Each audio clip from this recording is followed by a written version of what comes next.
The following presentation is brought to you by Leadership Jacksonville.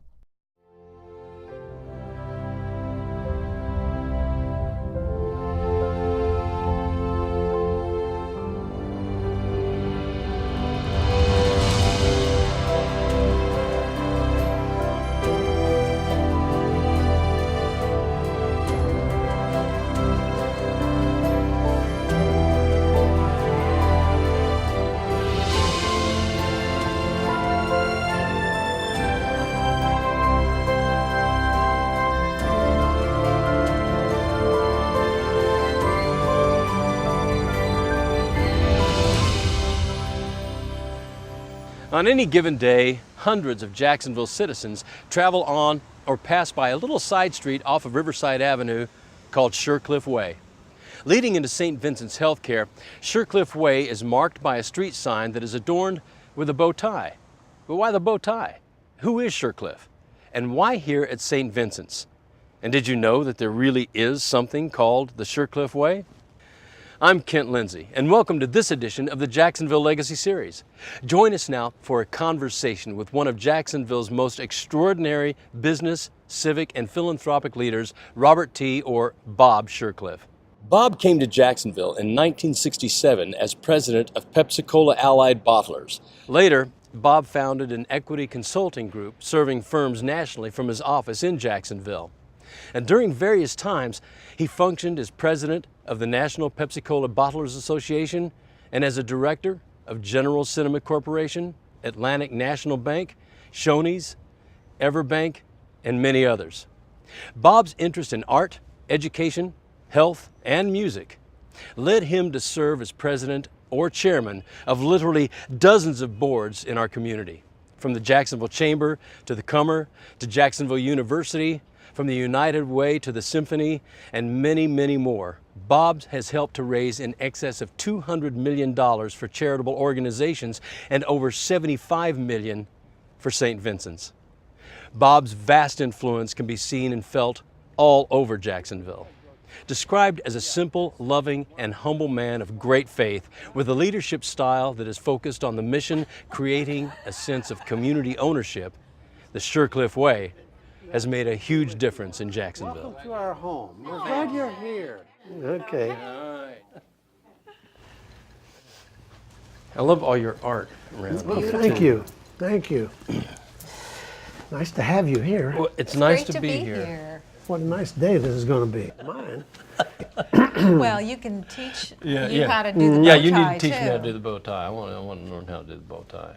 But I can do that in uh, 1 minute. no, Wow.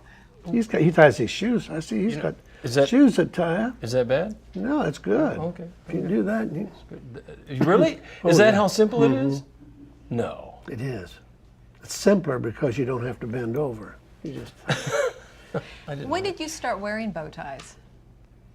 Well, I wore some in college, and then when I was growing up in the Pepsi-Cola business, I started on trucks, and back in those days, returnable bottles. Remember returnable bottles had Right. deposits? When you leaned over to put the product on the shelf, while you were leaning over, and you couldn't wear a tie, so it was an obvious thing was to wear a bow tie. So I wore a bow tie during that part of my life. When I started dealing a lot with accounts and things like that, well, I thought a regular tie looked better and more serious and all of that. So for maybe 20 years, I wore regular funny ties like the rest of you people. And then when I didn't have to do that anymore and I really didn't care, why, I thought, well, these are so much easier, and you don't have to worry about them, and so I started wearing them again, and it's becoming. and people started talking about, hey, how do you tie them and all that, and so I thought, well, it's okay, I'll just wear them all the time. So it's becoming trademark. Yeah, Yeah, that's neat. it's all right with me. That's neat. Now, how That's not. There's worse things to be known by than a bow tie? than the funny tie you wear. Yeah, I would think so. You're not from here in Jacksonville. Grew up in Indiana, small town in Indiana, Vincennes, Indiana. It was the first capital of the Northwest Territory. How did your dad get into the bottling business? My dad got into the bottling business because in the Depression, well, before the Depression, he had acquired a basket making factory. They made floral baskets for the florist in the United States, and baskets by Shircliff. And during the Depression, florists didn't pay their bills. And he was sending out baskets and no money was coming back. And he didn't like that very well. So we were on a family vacation up in on the Great Lakes, and we landed on this boat in Detroit. And as we were getting off the boat and getting into our car, we stopped at a service station. And when we stopped at the service station, I came running out with a great big bottle of Pepsi-Cola. And he said, "What is that? How much did that cost? That's a big bottle." And I said, "It only cost a nickel." And he said, "That's a pretty good deal." And so we all tasted it and we liked it a lot. And so driving down the street in Detroit, he saw a big bottling plant that said Pepsi-Cola on the outside. He said, "I'm going in there and talk to that man." So he pulled in, and the man that owned the plant was gracious and hospitable, and he said, and met my dad. My dad took me with him every place. I was only about, 10 years old, and he took me with him every place. And that was how I grew up, following my dad around, learning a lot from him. He found out that it sold well, and that people paid cash for it, and it was a product they could all afford. And it sounded so much better than the floor display business. He said, maybe I could get into that. We got into the bottling business in southern Indiana. So that's how it happened. It was a product of the Depression, and it sold well. And I loved it. I loved every minute of it. What brought you to Jacksonville? In 1965, Pepsi-Cola in Jacksonville wasn't doing very well. And so the president of the Pepsi-Cola company knew that my father and I were acquiring plants. And he called one day and said, "Why don't you go to Jacksonville and look that market over and see if you wouldn't like to buy it?" So I came down here and spent 4 or 5 days. And January 3rd, 1966, we bought the business. So it worked out well. I stayed on in the industry for a while, and then when I retired, so I started my little firm. Before long, it wasn't so little anymore, and I had my second career in mergers and acquisitions, primarily of Pepsi-Cola bottling companies. And people trusted us. God, the most important thing was when people called us and talked to us about their business, they knew they were talking to somebody they could trust. We never told anybody who we were working for. We were just quiet people, sort of under the radar, doing good things for our clients. Who was your biggest mentor? Well, my father. Tell me about your father. My father, he grew up in a small town in Indiana. When he came back from World War I, he moved to Vincennes because it was a little bigger city. It had 16,000 people. I lived there. He lived there all his life. But he told me when I was a young man, he says, "We live in Vincennes because your mother grew up here, her parents, her grandparents, her great-grandparents go way back. Generations were people from southern Indiana." So he said, "I can't move. This is her home. Roots are so deep. But your roots won't be so deep, really. And I want you to go where you want to go and go where the opportunities are." He said, "There's so many smart people in the bigger cities. There's so many opportunities in the bigger cities. And if we'd love for you to stay here, but if you feel like you want to search for something, if you want to go for something, don't hesitate to go. I'll always be there to help you." That was a good dad, wasn't it? That was a great dad. What is the most valuable lesson that your father taught you? He didn't teach it in these words, but it was, there's no right way to do the wrong thing. Stay on top of things. Never be tempted by the shortcuts. Don't ever shortchange anybody. give full value for everything, be honest, transparent. And that's where trust comes in. And if we're going to talk about leadership today, why, the best leadership is trusted leadership. There's bad leadership. We've seen that around the world in hundreds of organizations and countries and all of that, but there's good leadership too. Great leadership. And I think courage and integrity are the two most important things in going out and starting a business, going out to create a product. All of these things take courage and integrity. And things will turn out pretty well. You say you have to be smart, Yeah. but I know a lot of people that succeeded that weren't so smart, but they did have a lot of courage, and they had integrity, and they worked really hard. Successful people generally take risk. You have to take risk. Things just don't always fall in domino fashion. You have to take risk. You have to be smart enough to think things through. You have to plan and organize. And when you do, if you do enough planning and thinking, it reduces the risk. But with risk comes courage, and then you go forward. During your career, you obviously have had to run into people who weren't trustworthy, who didn't have the integrity. How did you deal with that?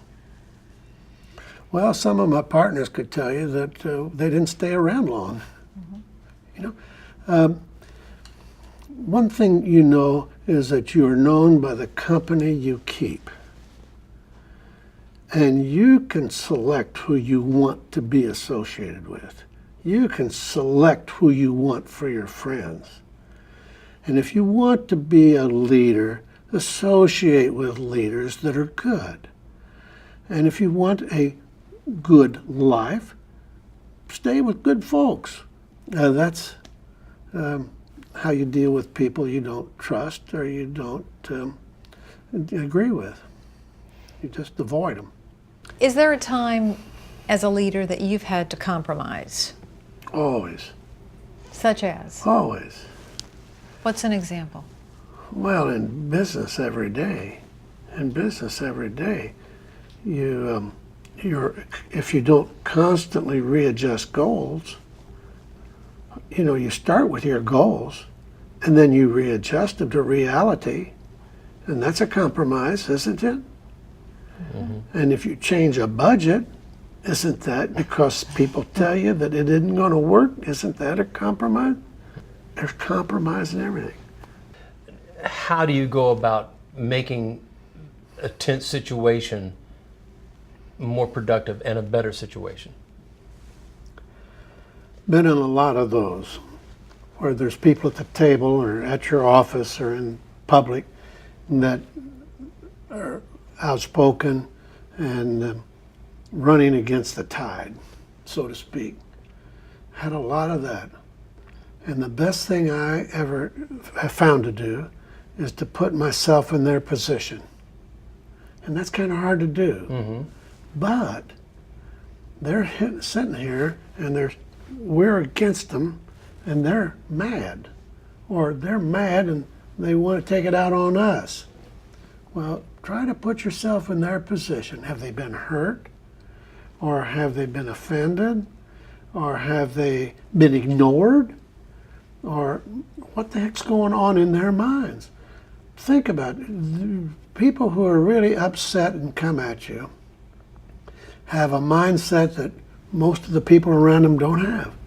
And so you put yourself in their position and they look at you funny, but they're diffused. They really are. That's a good way. That's a good way. You're very spiritual. Tell us a little bit about your faith and what that means to you. I grew up in a very devout Catholic family, and I've been a devout Catholic all my life. And my faith is important to me, really important. I've always known that I always had great support from my family, and I loved my family. And I've always been close to and loved my faith.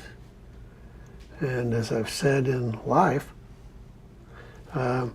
my family, my faith, and my freedom are really worth fighting for.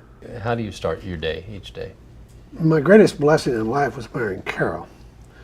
And she usually gets up even when she doesn't have to before I do. And when I get up in the morning, the last 20 years or so, I have my spiritual reading. I have my daily readings that I read that sort of help guide me. And it's amazing how many days when I pick those things up and what I'm reading is directly applicable to the things I've got scheduled that day. It's amazing how those things happen. I don't know how it is. But often they are just what I read is pointing right at me. So that's good. Mm-hmm. And then I think about the things I'm going to do and how I can do them better or something. I try to think of something I can do good every day. I really do. And while I'm doing that, my wife, well, this is the best part, my wife brings me coffee and juice every morning in my chair in my bedroom. Before I ever have to leave my bedroom, I'm sitting there in my pajamas drinking coffee and reading. Is that good? That's great. I got the best deal of anybody. I really do. I love it. Well, And it happened today too. Just today was no different. no different? And you pray every morning? I pray every morning. What do you pray for? Well, I pray for my family first, then I pray for our country. I really do. I pray for all the people who don't understand what's going on in the world, and that there'll be greater understanding of what's going on in the world these days. And then I never pray, I've never prayed, I don't pray for myself because I feel like all of my prayers have already been answered. My prayers have already been answered. I pray for other people. Bob, I wanted to ask you about your involvement in the community foundation. Let's see, Tell the me about Community your involvement. Foundation. In the late 80s, a good friend of mine named Tom McGee, who was one of Jacksonville's greatest citizens, and Tom had started the Community Foundation in Jacksonville 5 or 7 or 8 years before. He came in my office one day and said, "I'd like for you to be chairman of the Community Foundation." And I said, "I don't know what it is. I can't even spell endowment. What do you mean?" It was one of those things. And he said, "Well, I'll teach you." I went to my first board meeting and I was elected chairman. And it needed leadership. It was small, had a small number of donors and participants, and it wasn't serving the community, and it wasn't very well known. And he told me that it was my job to get it to grow. And the Community Foundation since that time has grown by leaps and bounds. And today we have the largest community foundation in Florida. It serves everybody, serves the community. It's our foundation. I wouldn't want to live in a city today that didn't have a community foundation. How did you become involved with St. Vincent's? And we lived here 3 or 4 years, and Jack McCormick, my good friend, was involved at St. Vincent's. He might have been chairman of the lay advisory board or something, and he asked me to join the board, and I said, "I don't really have time. I'm working hard, and I've got a couple other little jobs." And he said, "Well, you have to." And I said, I don't know about that." And he insisted, so I did. And I became involved in a small way. And then in a couple of years, as I was more and more busy with my business and with my community life and family life, I had to cut back. And I told my wife, Carol, I said, "I'm going to cut back. And because I want more time." And she said, "Well, you can cut any place you want, but you can't cut St. Vincent's." She said, "The Daughters of Charity are there, and they need you." And I thought, nobody really needs me. But she insisted that I was helpful to them. And once I made that commitment, I was really hooked. And over the years, St. Vincent's has become like family to me. I've been there so much, and I've seen so many good things they do. It's sort of the perfect outlet for me. The truth is, the Daughters of Charity have been there for 100 years, and they've been around the world doing this for 350 years. That's nice to be associated with a tradition that serves people that long and that well. And then the people that work there, they all sort of share this ministry of love. I like that. And so it's sort of like family. It seems like it's a mutual. They feel the same about you because they named a street after you. And Well, that was the biggest shock of my life. So, well, the biggest shock was when I asked Carol to marry me and she said yes. And the second biggest shock was when they said they were going to name that street out there, Shircliff Way. That was a shock. I don't get surprised very often, but that was a great surprise. They've been so kind to me. How did that come about? I have no idea. How did you find out about it? They invited me to meet them one day at a lunch, and when I got there, there were more people than I expected. And then I knew something was going up and something was going to happen. And after that nice lunch, they told me I read this resolution where they were going to, and really, I said, there's a catch. That's not so. That's not true. And it was. And so I sat there silently and said, I'm speechless. And so then it took me about 20 minutes to tell them how much I appreciated it and how much I couldn't believe it. So there's no such thing as being speechless. What is the Shircliff Way? Well, the Shircliff Way would be where you recognize that you're dependent upon other people. You are in everything you do, you're associated with people. And you know that if you're going up or going down, you pass the same people. And you can never get anything accomplished alone. There are always people involved or you're helpless. Maybe a lawyer sitting in his office on Sunday gets something done, but not me, not you. We're dependent upon other people. So the Shircliff Way, I think, is recognizing the importance of all other people and being fair, transparent, being honest, being encouraging. In roles of leadership, you want to see them grow, but it's a people-centered concept that I kind of always have felt important. And in my business, I've always been surrounded by good people, and they've always grown. In my philanthropic life or community life, people have always succeeded me that were better than me, so I like that. And you see the same thing at the hospital. There's so many wonderful people that sort of understood how much appreciation I had for what they were doing. And I don't know, the Shircliff Way is just embracing those who are doing good things. And you, in your philanthropic life, you have helped to raise an awful lot of funds for different causes. How does one go about doing that? How do you do that?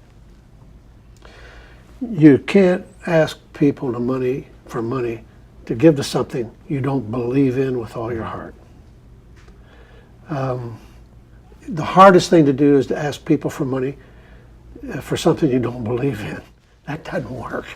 You can't say, hey, would you give us something for this? Well, you can't do that. But if people know that you believe and you know and they have confidence in what you're asking them for and will do what you tell them it will do, people listen. And people want to be involved in good things. People want to give to good things. I like to talk about things that I really believe in, as you can tell. As you can really tell. But then if you're asking people to help you do something good and it takes money, it's amazing how much they'll help. It's amazing how much they'll help. And I've never seen an unhappy giver. Think of that. I've never seen an unhappy giver. They smile. And of course, there's a couple of jokes my friends have, but call in the middle of the night and say, not happy. And I say, well, you didn't give enough, you know, and then you'd be happier. But you know, these things happen. There's no such thing as an unhappy giver. But the other day, I was going through a file, and I found something that would take a second to read, but it sort of sums up what we're talking about today.